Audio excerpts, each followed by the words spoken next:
Home Swiss Home. Un été en Suisse. Notre série Home Swiss Home qui part à la rencontre des Suisses en vacances au pays et nos deux journalistes en randonnée cette semaine en Suisse centrale. Bonjour Déborah Solbank et Adrien Creuset. Bonjour. On n'a pas les cloches de vache ce matin, ça change. On a un peu de musique, Déborah, hein. Oui, on s'est dit que justement on voulait un peu changer des cloches qu'on a beaucoup entendues ces jours, même si nous sommes à nouveau dans un alpage à Engstenalp, dans le canton de Berne. Mais voilà, on a choisi ce quatuor avec piano de Dvorak, un air romantique typique du 19e siècle parce qu'il reflète une époque durant laquelle la Suisse est l'un des pays les plus visités de l'Europe romantique. On le sait, beaucoup de poètes et écrivains, Lord Byron, Alexandre Dumas ou Dostoïevski par exemple, ont séjourné dans les Alpes, importantes sources d'inspiration pour leurs œuvres. Et avec cette époque, le tourisme, il est né en Suisse, Adrien. Ouais, c'est ça. Elle passe la Suisse de lieu de passage à un but de voyage en soi. La Suisse qui attire alors les aristocrates, notamment, qui cherchent des émotions esthétiques. Et puis, on venait aussi s'y reposer, apprécier les paysages ou bien sûr conquérir les sommets. Et l'hôtel Engstenalp, là où on a dormi, donc, a été construit en 1892. Il est géré par la même famille depuis 4 générations et il était destiné à ce public étranger, fortuné justement en quête de sensations alpines. Aujourd'hui, il entretient à fond la carte de la nostalgie pour ses clients qui sont désormais majoritairement suisses, surtout en cette période. On écoute votre reportage. Merci. Guten Appetit. Dans le restaurant de l'hôtel, les serveurs et serveuses s'activent. Les clients, eux, admirent le décor de la salle. Ça fait un peu voyager dans le temps, c'est tout en bois, ça coûte un peu belle époque. Elle est belle, elle est gemütlich. Rien ou presque n'a bougé ici depuis plus d'un siècle. Fritz Zimmer est guide de montagne et propriétaire des lieux. Cet hôtel a été construit à l'époque parce que de plus en plus de touristes anglais, français et allemands voulaient découvrir l'air pur des montagnes et marcher. Et il y a des gens célèbres qui sont passés par ici. Oui, bien sûr. Par exemple, Edward Whymper, le premier homme qui a gravi le Cervin. Einstein, lorsqu'il habitait Berne. C'était comme ça, les gens voulaient simplement ressentir ce que la nature peut procurer ici. Aujourd'hui, les clients sont presque exclusivement suisses. Beaucoup sont venus vivre une expérience. Barbara vient de Thun.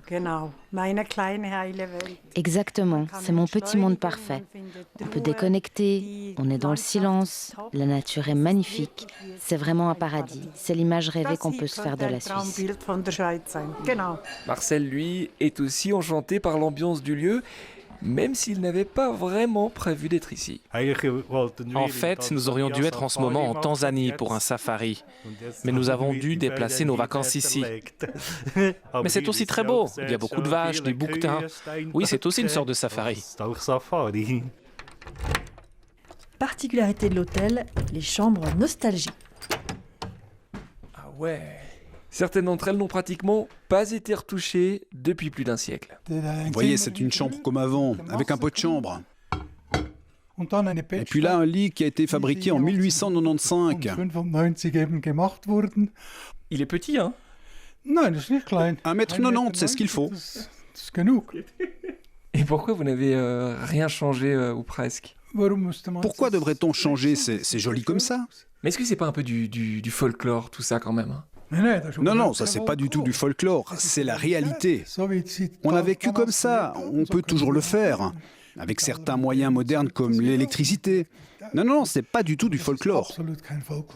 À part ça, il y a encore une fenêtre avec une vue assez incroyable sur les montagnes. Oui, c'est vraiment romantique. On voit les glaciers depuis ici, les moraines, les fleurs, les sapins. C'est vraiment spécial. À propos de paysage spécial, Engstenalp est aussi connu pour son petit lac. Et là aussi, on vient chercher une forme de romantisme qui fait du bien. Noémie vient du Valais. Mais ouais, c'est très beau, très reposant. Je trouve très agréable. On est toujours hyper agréablement surpris quand on fait des randonnées en Suisse. On oublie des fois que notre pays il est si beau. Et ici, on arrive même parfois à oublier le coronavirus. C'est le cas de Claire Lys qui vient de Genève. À tel point que j'ai oublié un masque. Donc il va falloir qu'on s'arme de masques pour reprendre le bus. Mais oui, bien sûr qu'on a oublié. Moi, ça me fait particulièrement du bien parce que j'ai traversé cette crise de manière assez vive parce que je suis assistante sociale. Donc j'ai rencontré pas mal de gens dans des difficultés très très très lourdes. Et du coup, de retrouver quelque chose de plus calme, c'est une vraie parenthèse là, de vie tranquille. Elle a l'air froide. Oubliez le coronavirus, Déborah. C'est aussi ce que les gens cherchent ici, selon vous? Alors oui, il y a clairement de ça, une envie de déconnecter en quelque sorte de la crise sanitaire, de ne plus en entendre parler. Et puis il y a un certain nombre de personnes qui m'ont dit être venues ici parce que les grands espaces permettent d'éviter les contacts trop rapprochés et que ça les rassure aussi. Alors vous êtes sur le départ. Pour quelle destination, Adrien?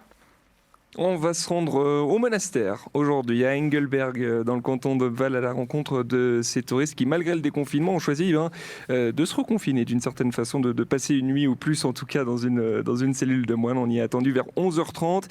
Mais avant cela, on a encore un petit col à franchir. Juste un petit col. Bon courage à vous, en tout cas, et à demain. Bonne journée à tous les deux. Bonne journée. Bonne journée.